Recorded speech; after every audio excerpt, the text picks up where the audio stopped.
Would you agree with me that the way that you feel doesn't necessarily match up with the way that you're functioning? What do I mean by that? Well, how do you think a person who drops dead of a sudden heart attack felt leading up to the heart attack? They probably would say fine, right? But then the next minute they're dead. So that would indicate that although they felt great before they were dead, they weren't functioning great.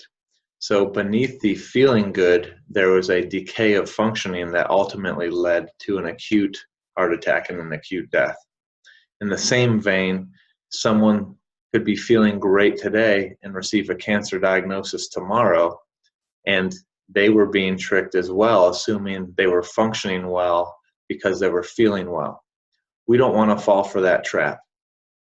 From another angle, sometimes we determine how we're healing by how we're feeling. If we're feeling better, we think we're healing, or if we're not feeling better, we think we're not healing or not improving. So one way to be clear on all this is to track things objectively. I'm Dr. John Bartemus, and I'm putting the pieces together to help you live a life at optimal.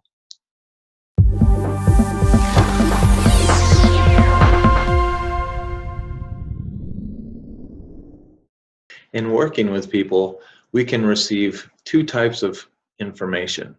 Subjective information, which is the patient is reporting to me how they feel and what they experience. And then there's objective information, which is like lab data, diagnostic imaging, tests and lab exams we can run to see concrete facts. Sometimes the subjective and the objective match up. Hey, I feel good, and hey, my numbers look good. And sometimes they don't. Hey, I feel good, and my numbers don't look good. Or, hey, I don't feel good, but my numbers do look good or are improving. So in helping us avoid the feeling equals function misnomer, we can track subjective and objective and then make important deductions from that information as to whether someone is improving along with how they feel, or whether someone is not improving, or they are improving but they don't feel like they are. What does this look like? Well, if we track someone subjectively, here's how they feel, and objectively, here's their labs. They may come in and say, I'm doing everything you told me to do, but I don't feel any better. Well, if we weren't going to do a follow-up lab test or a follow-up exam in office, then we're totally reliant on the way that person's feeling. And as we've discussed, feeling can trick us. Just like feeling good and then dying of a heart attack can trick us, well, feeling bad but your physiology changing can trick us too, because if we don't look to again at the physiology via labs or diagnostic imaging, then we're completely reliant on the subjective.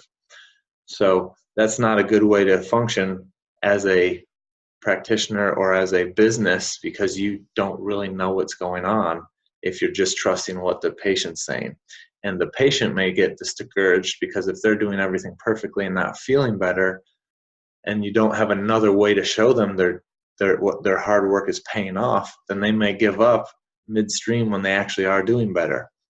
So the best way to ensure that everyone is involved and everyone is being held accountable and everyone is getting the best information, we want to track subjective. We want to know how you're doing, how you're feeling, is your quality of life changing? But we don't want to put all our eggs in that basket, because that can trick us. So we also at the same time want to track objective markers. We want to track your labs. We want to track your diagnostic imaging. Whatever it is you started out doing to say, hey, this is wrong, we need to change this. Well, then you have to follow up and say, retest that so we can say, are we achieving what we set out to achieve or not? And if we're not, what changes do we need to make regardless of how you're feeling? If we're achieving what we set out to achieve objectively and subjectively, you're feeling great, that's bingo. That's what we're shooting for. So don't fall for the feeling equals function lie, because it's not always true. And if you're believing it and you're one of the unlucky people that it's not true for, then your friends and family are going to be sad and you're going to be in a pine box.